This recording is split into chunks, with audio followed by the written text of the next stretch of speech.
Who introduced the touring car series to NASA 2 years ago, now has moved on and has created a Spec Vette series. And we'll probably be talking to him in a little while to get the details on that. The whole purpose of it is a fairly stock Corvette with some modifications, but you know, they're fast to begin with, so there's not a lot you got to do to them to make them even faster and cheap.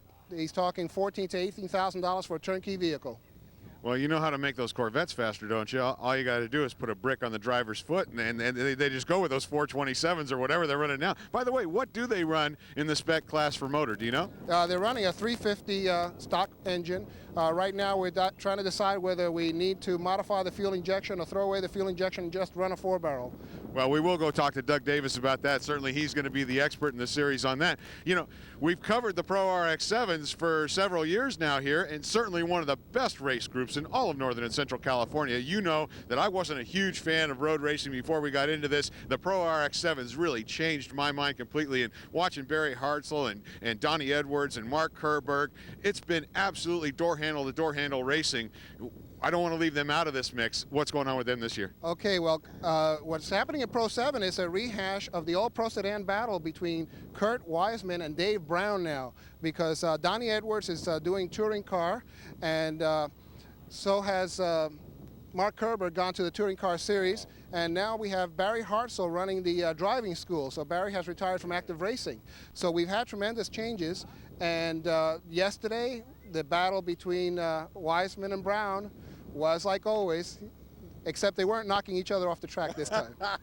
Oops, what's wrong with that picture? Well, that gives you a summary of what we can expect in 1998 from the National Auto Sport Association. Cars are rolling on the track right now. We're going to head into the pits. We're going to talk to Doug Davis about the new Corvette Spec Series. So we're going to head there right now, and you'll want to keep updated on all the action at NASA. And remember, you're welcome to come out to Thunder Hill or Sears Point any day that they race. The admission is free, so come on out and enjoy all the action of the best road racing from the National Auto Sport Association. Let's head over to the pits, Miguel. All right, John, let's do it.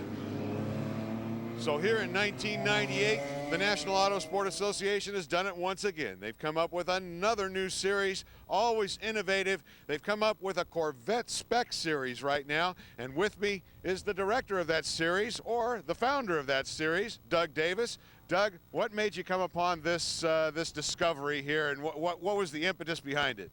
Well, I tell you, like everybody, we're all trying to figure out a way to race as inexpensively as we possibly can, and it's a dream we all have. But a lot of us are trying to get into this V8 racing programs, and with the expense of the new cars and the complexity of the computers and so on and so forth, we wanted to get the early style, less expensive engines in the later model cars.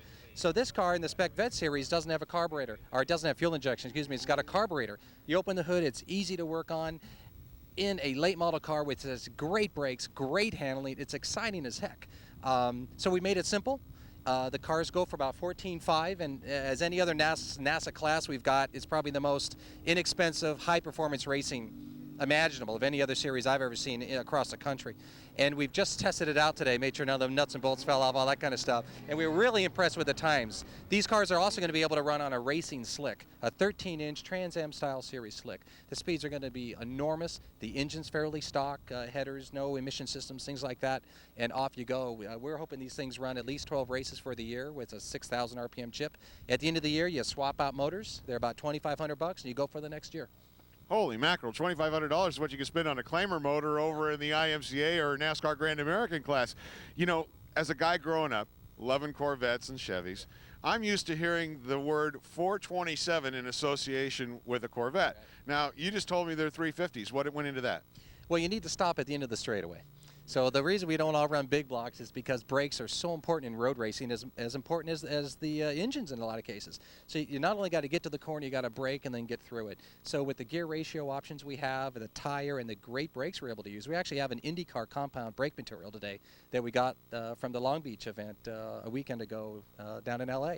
The brakes are awesome, and the tires are what will enable you to go as fast as you can. So the engines aren't really where it's at. And with the lightweight, in and out of the corners really fast. Makes for a great lap time.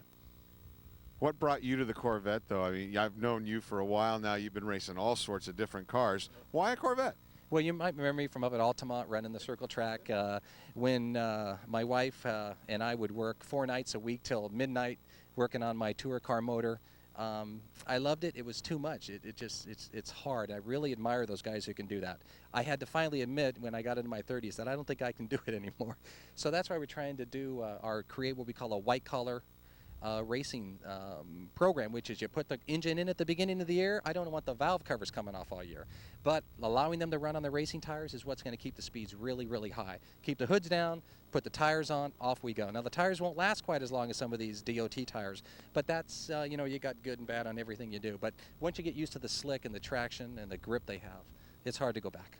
And I would assume at 150 miles an hour plus, you're going to want the best tires, the most appropriate tires. If they wear a little too fast, hey, that's better than going through the turn and off at 150 miles an hour here at the longest straightaway, which is here at Thunderhill Park Raceway. If you haven't been up here, you want to come up and check it out. It's really a sight to see when the cars come down this straightaway. Even the small cars, the Rabbits and things like that, are doing over 100 miles an hour. These big, gigantic race cars, unbelievable speeds, 130, 150 miles an hour on the longest straightaway in Northern California. Be sure to check it out. Again, the NASA events are always free and open to the public, and you don't want to miss it with all these great race groups, half a dozen or more, different looking cars, different speeds, different driving styles. It's an incredible experience. And now a new class, the Corvette Spec class. If you've ever wanted to go racing in a Corvette, this is your chance. Right now, we've got to take a commercial break, and when we come back, we'll have highlights of some of the racing here today. Welcome to the world of high-performance driving with the National Auto